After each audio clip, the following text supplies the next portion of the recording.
Good morning friends, welcome back to my channel Soni education points. आज मैं आपके लिए लाया हूँ राजनीति शास्त्र के महत्वपूर्ण वस्तुनिष्ठ प्रश्न। यह महत्वपूर्ण प्रश्न आगामी होने वाले 12वीं इंटरमीडिएट के बोर्ड एग्ज़ाम में बहुत ही महत्वपूर्ण है। मुझे आशा और पूर्ण विश्वास है कि आप इसे याद करके पढ़ के लाभान्वित होंगे। तो मैं सबसे पहले क्वेश्चन नंबर 1 पे आता हूँ। किस नेता को सीमांत गांधी के रूप में जाना जाता था? किस नेता को सीमांत गांधी के रूप में जाना जाता था? तो इसका उत्तर है अब्दुल गफ्फार खान। दूसरा है, द्विराष्ट्र सिद्धांत किस पार्टी का सिद्धांत था? द्विराष्ट्र सिद्धांत किस पार्टी का सिद्धांत था? तो इसका उत्तर है मुस्लिम लीग का। तीसरा है, हैदराबाद के शासक को क्या कहा जाता था? हैदराबाद के शासक को निजाम कहा जाता था। नेक्स्ट है, आज़ादी प्राप्ति के समय भारत में कितने रजवाड़े थे? आज़ादी की बात हो रही है, जब आज़ादी हमें मिल गई उस समय भारत में कितने रजवाड़े थे? तो कुल थे 565। निम्नलिखित में किसे भारतीय संघ में शामिल किया गया? तो भारतीय संघ में शामिल किया गया था वो है हैदराबाद। नेक्स्ट है, चौथा आम चुनाव कब हुआ? चौथा आम चुनाव फरवरी 1967 में हुआ। अगला है, सिंडिकेट के नेता कौन थे? सिंडिकेट के नेता कौन थे? तो उसके नेता थे एस.के. पाटिल, अतुल्य घोष, एन. संजीव रेड्डी, यानी उपरोक्त सभी। ये तीनों जो है सिंडिकेट के नेता थे, उपरोक्त सभी। नेक्स्ट है, जय जवान जय किसान का नारा किसने दिया? जय जवान जय किसान, यह एक प्रसिद्ध जो है नारा है। इसको जय जवान जय किसान का नारा लाल बहादुर शास्त्री ने दिया। नेक्स्ट है, किस नेता ने कांग्रेस के शासन को, किस नेता ने, ध्यान से सुनेंगे मित्रों, किस नेता ने कांग्रेस के शासन को अलोकतांत्रिक और गरीब लोगों के हित के विरुद्ध बताया? तो इसका उत्तर है राम मनोहर लोहिया। नेक्स्ट है, राजीव गांधी की हत्या कब हुई? राजीव गांधी की हत्या कब हुई? तो मई 1991 में हुई थी। राष्ट्रीय मोर्चा की सरकार कब बनी? राष्ट्रीय मोर्चा की सरकार कब बनी? तो 1990 में बना था राष्ट्रीय मोर्चा का सरकार। अगला है, 1996 के चुनावों में कौन सबसे बड़ी पार्टी बनकर उभरी? 1996 की बात है कि 1996 की चुनावों में कौन राष्ट्रीय पार्टी बनकर उभरी? तो 96 में उभरी थी भाजपा। नेक्स्ट है, भारत रत्न से सम्मानित प्रथम भारतीय कौन थे? भारत रत्न एक सर्वोच्च पुरस्कार है। भारत रत्न से सम्मानित प्रथम भारतीय कौन थे? तो इसका उत्तर होगा सी राजगोपालाचारी। सी राजगोपालाचारी। नेक्स्ट है, भारत के चुनाव आयोग का गठन कब हुआ? भारत के चुनाव आयोग का गठन जनवरी 1950 में हुआ। अगला सवाल है, दलित पैंथर्स संगठन कब बना? दलित पैंथर्स संगठन 1972 में बना था। 1990 के शुरुआती दौर में भारत के किस राज्य में तारी विरोधी आंदोलन शुरू हुआ? 1990 के शुरुआती दौर की बात है। भारत के किस राज्य में तारी विरोधी आंदोलन शुरू हुआ? तो इसका उत्तर है आंध्र प्रदेश में। अगला सवाल है, दलित समुदाय का मुक्तिदाता किसे कहा जाता है? दलित समुदाय का मुक्तिदाता किसे कहा जाता है? तो डॉक्टर भीमराव अंबेडकर को कहा जाता है। हरित क्रांति से किस राज्य के किसानों को लाभ मिलने लगा? हरित क्रांति से यह फायदा हुआ कि उस राज्य के किसानों को लाभ मिलने लगा। तो हरित क्रांति से किस राज्य के किसानों को लाभ मिलने लगा? इसमें है हरियाणा, पंजाब, यूपी, सभी को मिलने लगा, उपरोक्त सभी। अंतर्राष्ट्रीय न्यायालय कहाँ है? अंतर्राष्ट्रीय न्यायालय की बात हो रही है तो अंतर्राष्ट्रीय न्यायालय नीदरलैंड्स में है। नेक्स्ट है, यूएनओ की स्थापना कब की गई थी? यूएनओ की स्थापना 24 अक्टूबर 1945 को हुई थी। अगला सवाल है, वर्तमान में संयुक्त राष्ट्र संघ के सदस्य देशों की संख्या कितनी है? वर्तमान में संयुक्त राष्ट्र संघ के सदस्यों की संख्या कितनी है? तो सदस्यों की संख्या कुल अभी 193 है।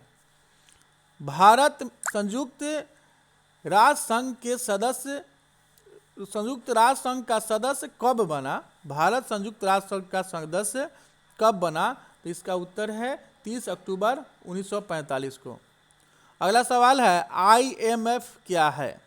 आईएमएफ क्या है? तो यह है international, I for international, M for monetary, I for fund, international monetary fund है। अगला है, बर्सिन की दीवार को कब गिराया गया? बर्सिन की दीवार को कब गिराया गया? 9 नवंबर 1989 को। अगला सवाल है, सोवियत संघ द्वारा नाटो के विरोध में कब और कौन सा सैन्य गठबंधन बनाया गया? सोवियत संघ द्वारा नाटो के विरोध में कब और कौन सा सैन्य संगठन बनाया गया? इसका उत्तर है वार्सा पैक्ट 1955। वार्सा पैक्ट 1955 बनाया गया। यूरोपीय संघ की स्थापना कब हुई? तो यूरोपीय संघ की स्थापना 1992 में हुई थी। चीन ने खुले द्वार की नीति को कब अपनाया? चीन ने खुले द्वार को नीति को 1978 में अपनाया। चीन विश्व व्यापार संगठन का सदस्य कब बना? चीन विश्व व्यापार संगठन का सदस्य कब बना? तो यह बना था 2001 में। अगला है, यूरोपीय संघ की मुद्रा क्या थी? यूरोपीय संघ की मुद्रा क्या थी? तो यूरो थी। यूरोपीय में यूरो चलता है। नेक्स्ट है, दक्षेस का मुख्यालय किस देश में है? दक्षेस का मुख्यालय नेपाल काठमांडू में है। नेक्स्ट है, सार्क सम्मेलन की स्थापना कब हुई? सार्क सम्मेलन की स्थापना कब हुई? 1985 में हुई थी। वर्ष 2005 में किस देश को सार्क का सदस्य बनाया गया? 2005 की बात है कि 2005 में किस देश को सार्क का सदस्य बनाया गया? तो उसका उत्तर है अफगानिस्तान को। शीत युद्ध के बाद पाकिस्तान में किसके नेतृत्व में प्रथम लोकतांत्रिक सरकार बनी? शीत युद्ध के बाद पाकिस्तान में किसके नेतृत्व में प्रथम लोकतांत्रिक सरकार बनी?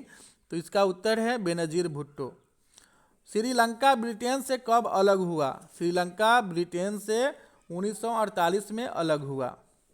सार्क देशों का प्रथम सम्मेलन कहाँ हुआ? सार्क देशों का प्रथम सम्मेलन ढाका में हुआ। भारत में ऊर्जा संरक्षण अधिनियम कब पारित किया गया? तो भारत की बात हो रही है। भारत में ऊर्जा संरक्षण अधिनियम 2011 में जो है पारित किया गया। अगला है, लिमिट्स टू ग्रोथ प्रकाशित कब किया? लिमिट्स टू ग्रोथ का प्रकाशन कब हुआ? तो इसका उत्तर है प्रकाशित किया गया, मतलब किसमें प्रकाशित किया? तो क्लब ऑफ रोम में लिमिट्स टू ग्रोथ को प्रकाशित किया गया। अगला है, विश्व राजनीति में पर्यावरण के मुद्दे ने कब जोर पकड़ा? विश्व राजनीति में पर्यावरण के मुद्दे ने कब जोर पकड़ा? तो इसका उत्तर है 1960 ईस्वी में। 1970 के दशक में अफ्रीका की सबसे बड़ी विपदा क्या थी? 1970 की दशक की बात हो रही है। 1970 के दशक में अफ्रीका की सबसे बड़ी विपदा क्या थी? तो वह अनावृष्टि उसकी सबसे बड़ी विपदा थी। अनावृष्टि हुआ था। भारत की विदेश नीति के निर्माता किसे कहा जाता है? भारत की विदेश नीति के निर्माता किसे कहा जाता है? तो जवाहरलाल नेहरू को। अगला सवाल है, पंचशील का समझौता कब हुआ? पंचशील का समझौता कब हुआ? तो इसका समझौता हुआ था 1954 में। वाडुंगा सम्मेलन कब हुआ? वाडुंगा सम्मेलन कब हुआ? 1955 में हुआ था। अगला सवाल है संविधान में 42वां संशोधन कब हुआ? ये बहुत ही इंपॉर्टेंट सवाल है और प्रसिद्ध सवाल है, महत्वपूर्ण है। संविधान में 42वां संशोधन 1976 में हुआ था। अगला सवाल है कौन से राज्य का नाम नेफा था? कौन से राज्य का नाम नेफा था? तो नेफा का नाम आता है अरुणाचल प्रदेश। अरुणाचल प्रदेश का नाम नेफा था। और अगला सवाल है किस राज्य में सबसे पहले गैर कांग्रेसी सरकार बनी? किस राज्य में सबसे पहले गैर कांग्रेसी सरकार बनी? तो इसका उत्तर है केरल में। इस प्रकार अभी राजनीति शास्त्र के महत्वपूर्ण प्रश्न समाप्त हुआ। अगर मेरे चैनल में आप नए हैं तो मेरे चैनल को लाइक करें, बेल आइकन दबाएं और सब्सक्राइब करें ताकि मैं आपके लिए नए नए वीडियो बना सकूं। धन्यवाद।